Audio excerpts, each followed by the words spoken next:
పరిశుద్ధ నామమునకు మహిమ కలుగునుగాక.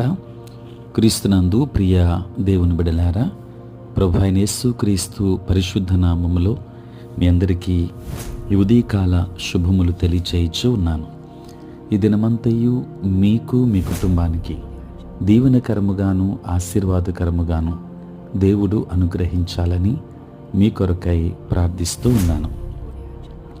నేటి దినము కొరకు ఏర్పాటు చేయబడిన దేవుని వాక్యము రాజులు 2వ గ్రంథం 5వ అధ్యాయం 2వ వచనం.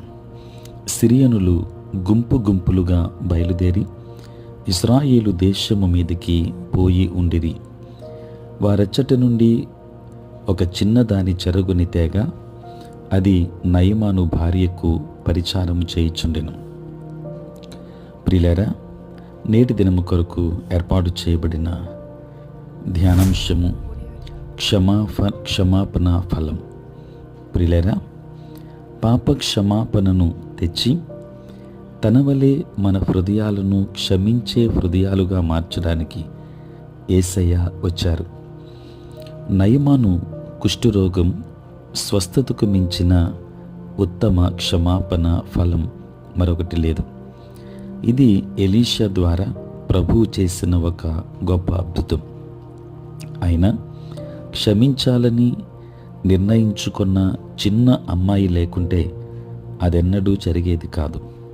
ప్రియులారా, దేవుని స్వస్థత శక్తిని గురించి ఈ పనిపిల్ల నయమాను భార్యకు తెలియచేసింది. ఆమె చెప్పకపోతే అద్భుతం జరిగేది కాదు. సిరియన్ల దాడిలో బానిసగా చెరపెట్టబడిన ఈ అమ్మాయి ఇజ్రాయేలీయురాలని గుర్తించినప్పుడు ఇది మరింత అర్థవంతంగా ఉంటుంది. ప్రియులారా, నేటి దినాన చదవబడిన ఈ వాక్య భాగం, ఈ వచనంలో చిన్న దాసిగా వాడబడిన పదం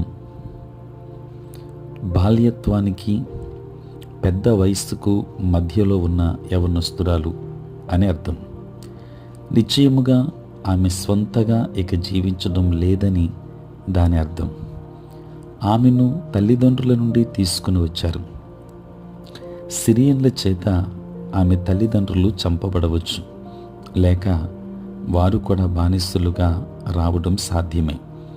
ప్రియులారా, స్వస్థపరిచే దేవుని గురించి యజమానురాలికి చెప్పకూడదని సులువుగా ద్వేషముతో నిర్ణయించుకోవచ్చు. పాపానికి దేవుడు ప్రకటించిన తీర్పుగా కుష్ఠరోగాన్ని ఆ రోజుల్లో అనేకులు పరిగణించేవారు. అతనికి తగిన శాస్తి జరిగిందని ఆమె అనుకొనవచ్చు. అతని చావు కోసం కూడా ప్రార్థన చేయవచ్చు.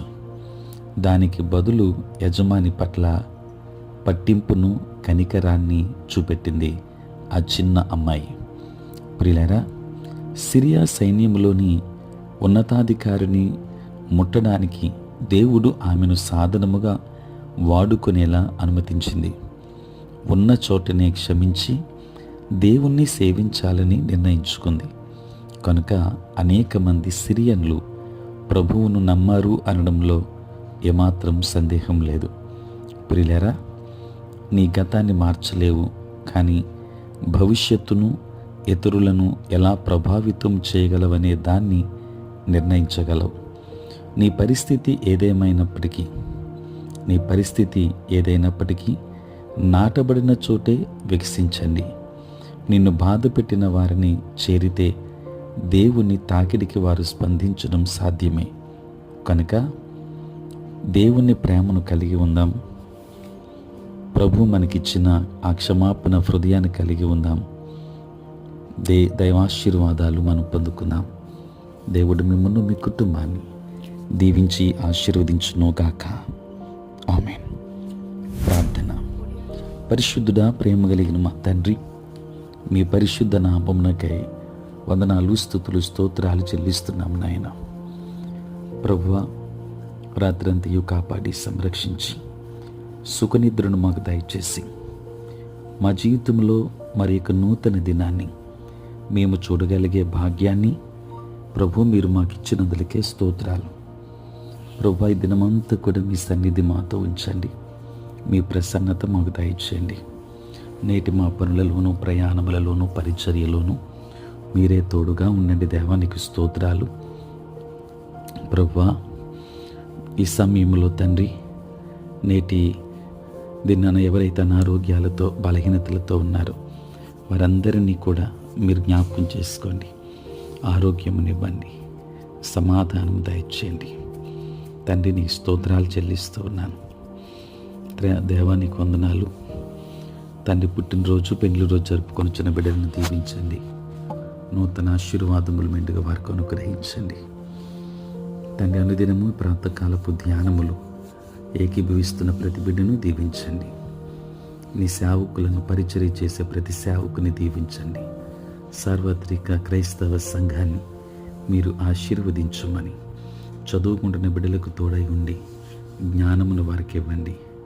దూరదేశాలలో, దూర ప్రాంతాలలో ఉంటున్న బిడ్డలందరినీ మీరు ఆశీర్వదించండి. ఏదైనా దీవెనలతో నింపి బలపరచమని మీ కాపుదల సంరక్షణలో ఉంచండి.